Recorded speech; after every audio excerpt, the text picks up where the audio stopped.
all the way through? Electrifying. It was great momentum for us. I think that play gave us some juice.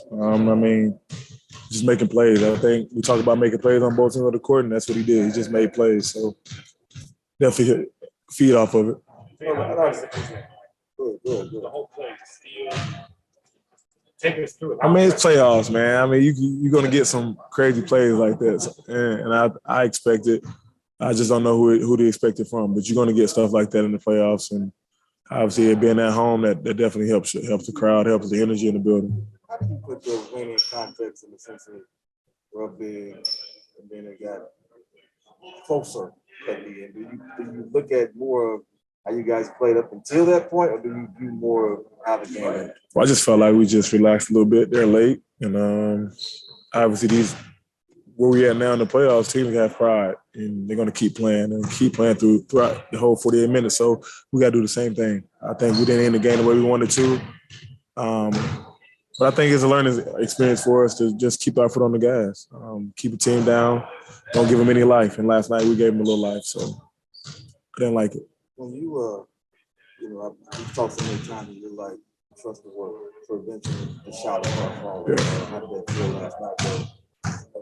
Put in that work and then you see shots finally go down. I don't get too caught up into the numbers part. We won the series in New Orleans. I didn't shoot the ball well. What would he do? I know that my teammates still trust me. I know my coaching staff still trust me. And I trust the work that I put in, like I always say. So I just knew I was due. I just hit the reset button mentally. I did the same work, same shooting form, nothing changed in that sense. Just reset button mentally, get myself from that series to this one.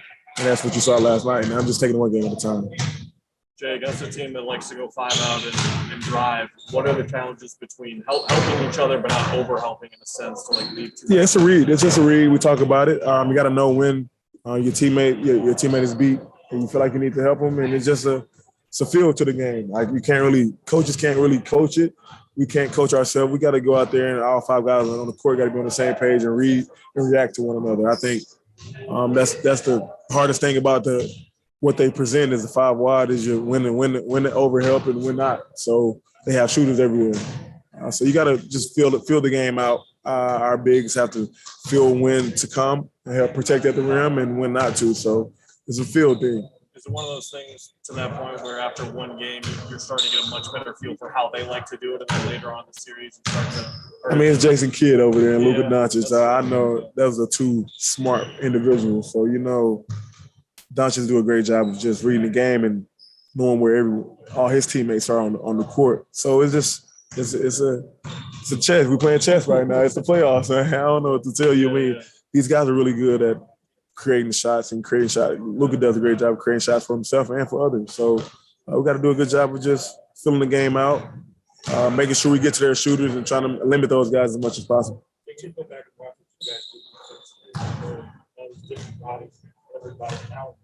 I know it's what you guys do on here, but how impressed we just talk about right now, as these series keep going on, as you keep going deeper into the playoffs, it becomes a mano-a-mano type deal.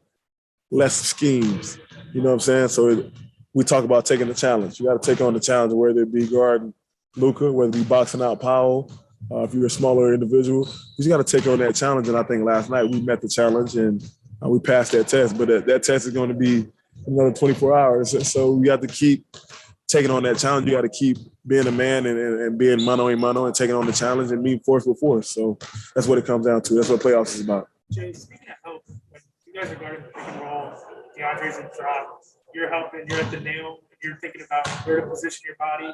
Does that come from instinct? Does that come from film? Does it come from feel? Like, for you personally, how are you deciding where to position yourself in that moment?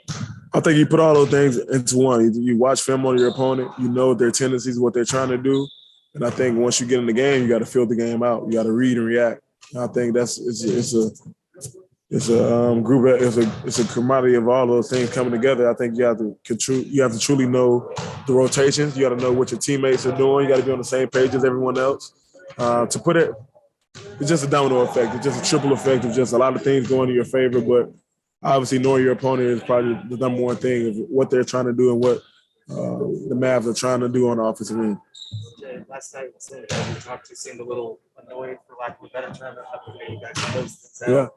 with this group, when you're up for most of the game, you don't close out the way you want to. Is that the type of thing that you kind of take with you in the game too? For sure. I think, like I said, we got to keep our foot on the gas. We have a team down.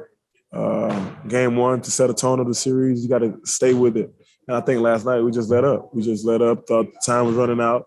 These guys kept playing with force, and we didn't. So that's a learning experience for us, and we'll be better. We get put in that position again, we'll be better. But at the same time, we probably gave those guys a little confidence. We got to break that game too. Jay, I know it's fast, but when you go up against a guy like Luka, does it ignite you just a little bit more before you head into a game against him? Nah, I'm at the point now in my career where it's like I'm playing the game. I'm not playing an individual. I'm playing the Dallas Mavericks. So I'm playing in the playoffs, round two of the playoffs. So that's what gets me up. That's what gets me going. Is the ultimate goal is to win the championship. Right now, the Dallas Mavericks are in the way of that, and that's my approach, is just take one game at a time and knock these guys out, not just one individual. Jay, good call the shirt from last series. Yeah, for sure. Story in the same place. For sure. Where you keep yours, how the sales go. People are going crazy with it right now. I've ran out of shirts to give, honestly. I've reached my demand surpass, and I think now I got to keep me one. I'm going to frame me one. Obviously, it's good to have memories of a playoff run, and hopefully this T-shirt is just part of the story. You know, as we go on, it's just part of the journey of what took place this year. Was it crazy to just see how fast it was? Like 2 days later, guys, people had them on. That blew me right there, because I didn't know it was going to be that quick of a turnaround. But it's great. It's great to see a lot of individuals with the shirt on last night. See y'all in the morning. Have a good night.